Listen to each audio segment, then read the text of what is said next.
Hello there. हमारे इस question में बोला जा रहा है कि एक थिन इक्विकॉन्वेक्स लेंस जिसका रिफ्रैक्टिव इंडेक्स 3/2 है, उसको हम लोग एक हॉरिजॉन्टल प्लेन मिरर, जो कि हमारा ये हॉरिजॉन्टल प्लेन मिरर है, इसके ऊपर हमने इसे रखा हुआ है। और इनके बीच में जो गैप है, जो स्पेस है, ये रीजन है, इसमें हम लिक्विड भर देते हैं जिसका रिफ्रैक्टिव इंडेक्स 4/3 है। तो इस केस में देखा जाता है कि जब एक पॉइंट ऑब्जेक्ट को 15 सेंटीमीटर ऊपर लेंस के ऊपर उसके प्रिंसिपल एक्सिस में यहीं कहीं रखा जाता है, तो उसका ऑब्जेक्ट का जो इमेज बनता है वो भी सेम इसी के साथ कोइंसाइड कर जाता है। ठीक है। अब अनदर केस दिया हुआ है कि जो हमने लिक्विड भरा था उसके जगह पर हम एक कोई और लिक्विड रिप्लेस करते हैं, नया लिक्विड डालते हैं जो वाटर भरा था उसकी जगह पे। तो इस बार ऑब्जेक्ट और इमेज जो है वो 25 centimetre above of the lens वो कोइंसाइड करती हैं। तो उस केस में रिफ्रैक्टिव इंडेक्स निकालना है उस नए वाले लिक्विड का। तो हम यहाँ पे देखते हैं, यहाँ पे एक्चुअली कॉम्बिनेशन ऑफ लेंसेज काम करेंगी। जैसा कि हम देख रहे हैं, इस रीजन में हमने लिक्विड भरा था, तो ये तो अपना अपना इक्वी कॉन्वेक्स लेंस है खुद का। और एक यहाँ पे जो प्लेनो कनकेव लेंस का काम कर रहा है, जो लिक्विड यहाँ पे हमने डाला हुआ है। तो यहाँ कॉम्बिनेशन ऑफ लेंसेज काम कर रही हैं। तो हम यहाँ पे कॉम्बिनेशनल फार्मूला लगा के यहाँ पर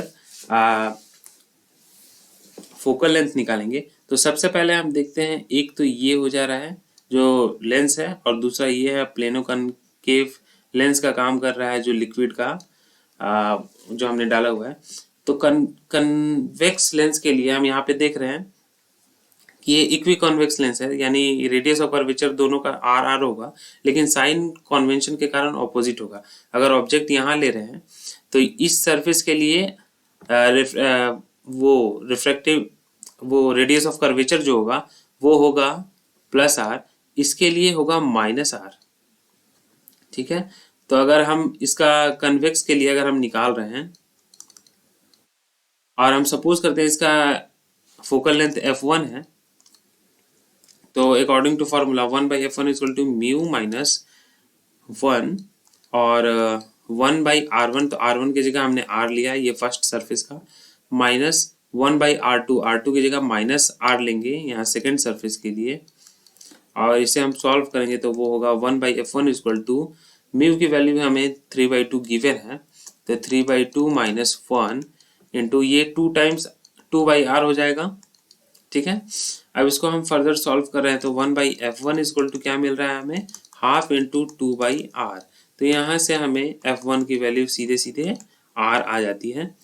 अब इस केस में हम देख रहे हैं जो ये वाला लिक्विड सरफेस जो बना रहा था लेंस, उसमें भी हम निकालेंगे। तो यहाँ पे देखेंगे इसका भी अपना क्या हो रहा है, इसका हो रहा है -r रेडियस ऑफ कर्वेचर, और इसका जो हो रहा है वो इन्फिनाइट हो रहा है, क्योंकि ये प्लेन एक प्लेन है ना, तो ये इसका रेडियस ऑफ कर्वेचर तो इन्फिनाइट होगा। अब इसको भी हम सपोज करते हैं इसका फोकल लेंथ f2 है, तो अकॉर्डिंग टू फॉर्मूला हम क्या लिख सकते हैं, 1/f2 is equal to mu -1 और first surface 1/r1 minus second surface का यहाँ पे होगा 1/इन्फिनाइट, और यहाँ पे -r होगा। यहाँ पे हमने -r लिया क्योंकि यहाँ पे फर्स्ट सरफेस के लिए -r है। इसे हम सॉल्व करेंगे तो वो होगा 1/f2 is equal to mu की वैल्यू लिक्विड के लिए 4/3 गिवन है -1, और यहाँ पे -1/r, क्योंकि ये तो सीधे सीधे 0 हो जा रहा है। ठीक है। तो आप सॉल्व करेंगे 1/f2 इज इक्वल टू, ये होगा मेरा 1/3 माइनस में और नीचे r। ठीक है।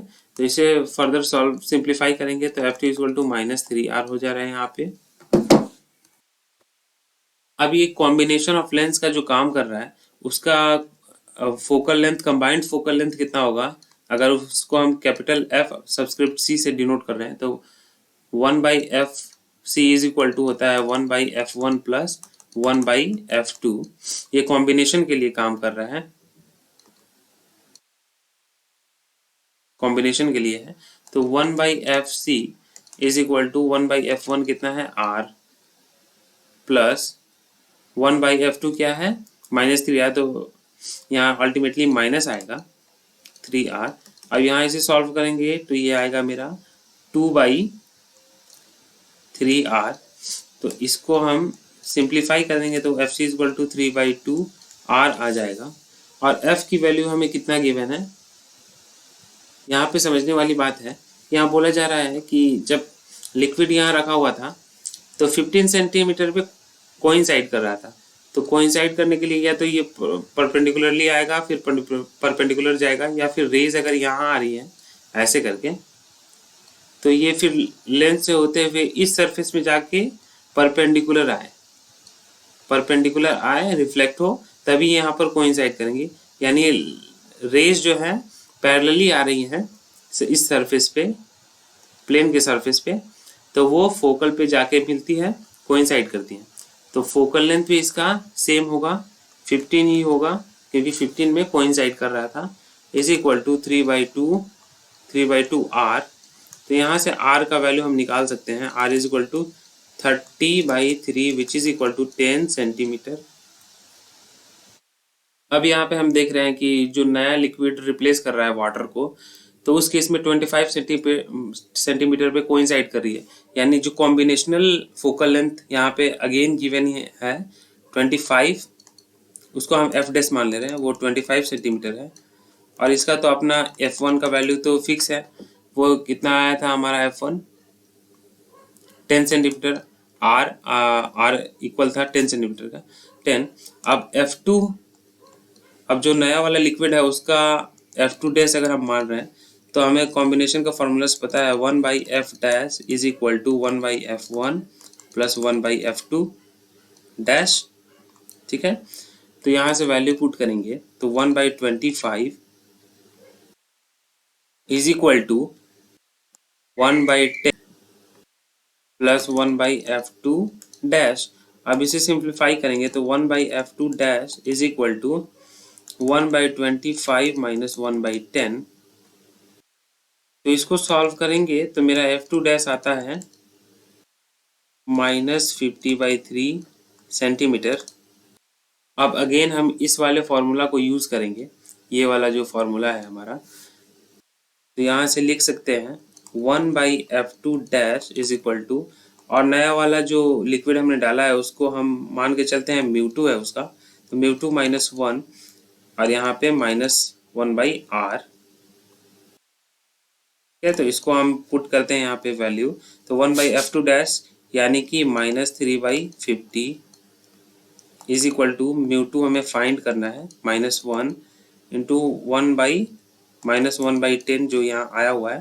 तो यहाँ से अगर सॉल्व करते हैं इसको तो ये हमारा होगा μ2 -1 इज इक्वल टू 3/5, तो gives μ2 is equal to 3/5 plus 1। तो इसको सॉल्व करने पे आता है 8/5। तो यहाँ पे μ2 इज इक्वल टू 1.6 आंसर आ जाता है, जो कि ऑप्शन 1 है। Thank you.